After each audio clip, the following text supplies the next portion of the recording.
Alright guys, in this video I'm going to talk about using exponents.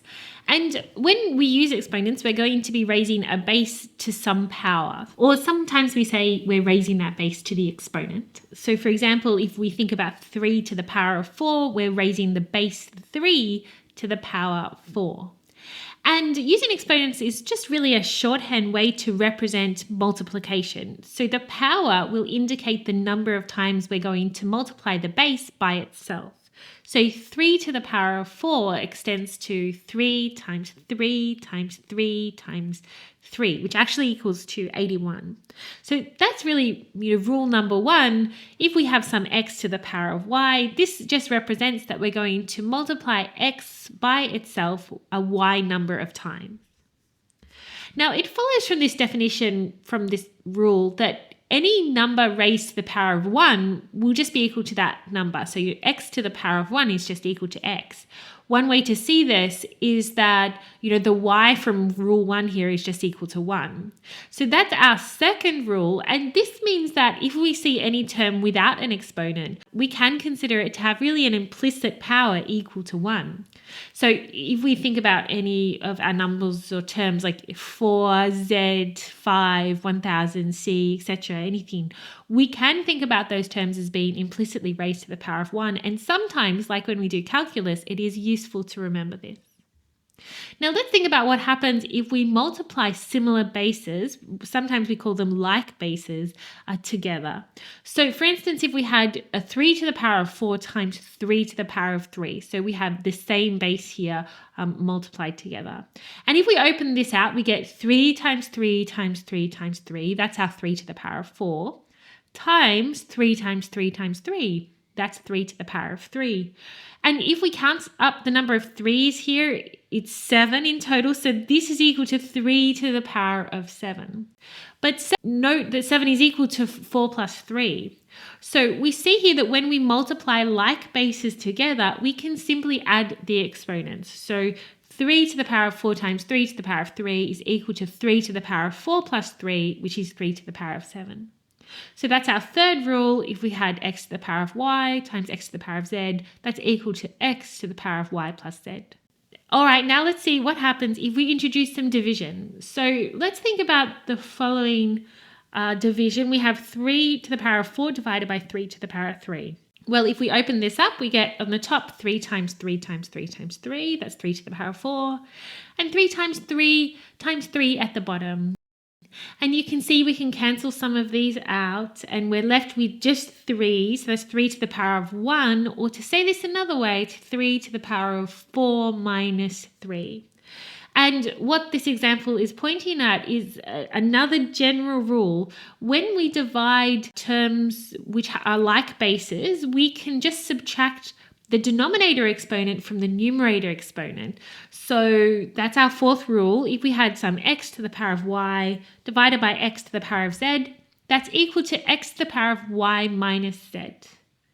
Now, if we think about rule 4, we can ask ourselves what happens if y is less than z. So if the denominator exponent is bigger than the numerator exponent.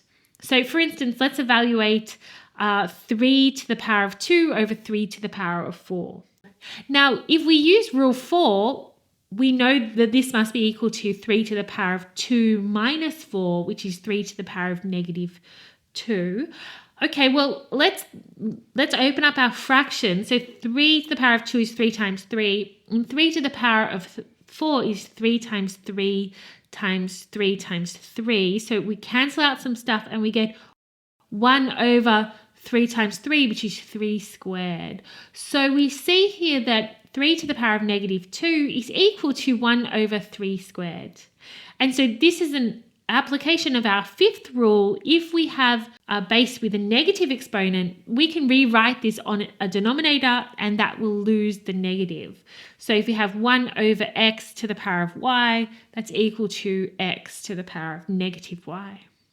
Now, one special case when dealing with fractions is when the numerator exactly equals the denominator, in which case the expression is just going to reduce to 1. So we can demonstrate if we had 3 to the power of 3 divided by 3 to the power of 3.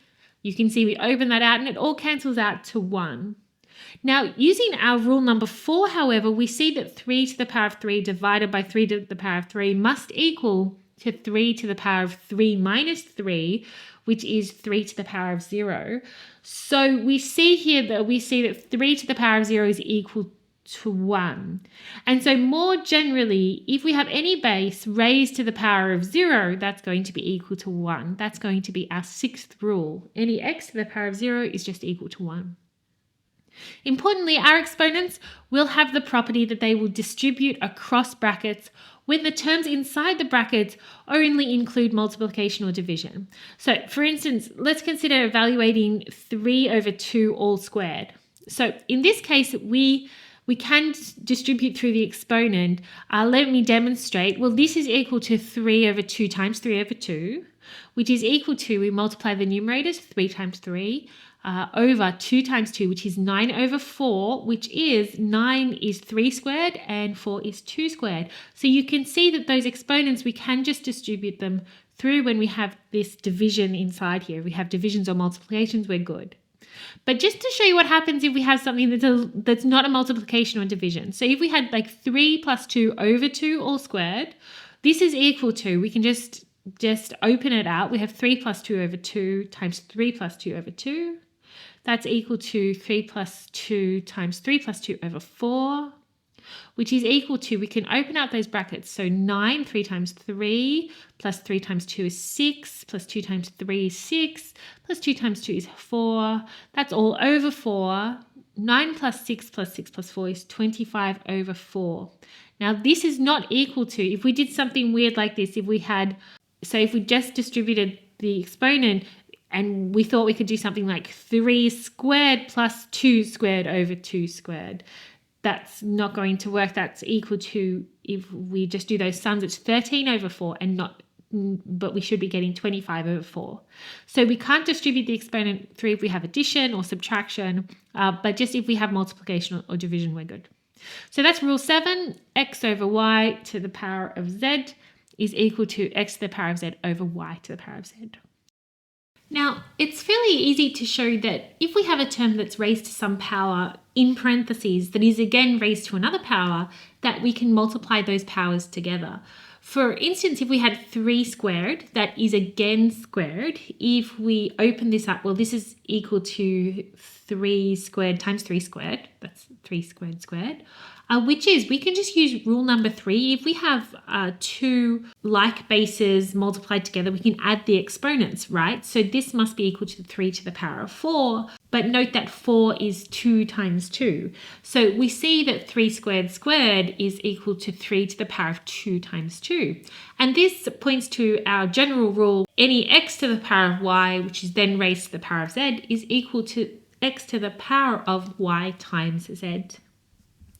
Now, lastly then, let's consider a fractional exponent. So we had 3 to the power of a half, which was then raised to the power of 2, so squared.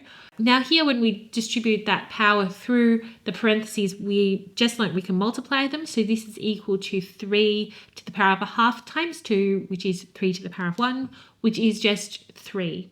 So basically, we've raised 3 to the power of a half by 2, or we've squared 3 to the power of a half, and we've gotten 3 back.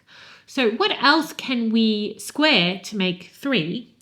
Well, by definition, the square root of 3. So if we had the square root of 3 and we squared that, that's equal to 3. So it must be the case then, both of these things squared is equal to the same thing, is equal to 3. So it must be the case that 3 to the power of half is equal to the square root of 3. So we've identified the square root with raising the number to a half. Now, more generally, we have any x to the nth root is equal to x to the power of 1 over that n. So if we had 3 to the power of a third, that would be the same as taking the cube root, for instance, and we can go through similar reasoning to show that that identity holds. So those are our rules of our exponents. And really, I suppose this video, I don't want it to be about memorizing these rules. Rather, it's about seeing that these rules follow from the extension of the logic around the use of exponents. So over time, you'll get really good at it. and these will come really, really naturally to use. As always, thank you so much for watching my content. If you would like written notes to help you on your journey, or even just to support this channel, you can visit my store below. The notes includes lots of practice questions with solutions that can help solidify your understanding of the skills discussed in these videos. Also, if these videos have helped, please like and subscribe, comment, share, all of that. It all helps. Any feedback is also super welcome. Thank you so much for watching my stuff, everyone. Have a great day.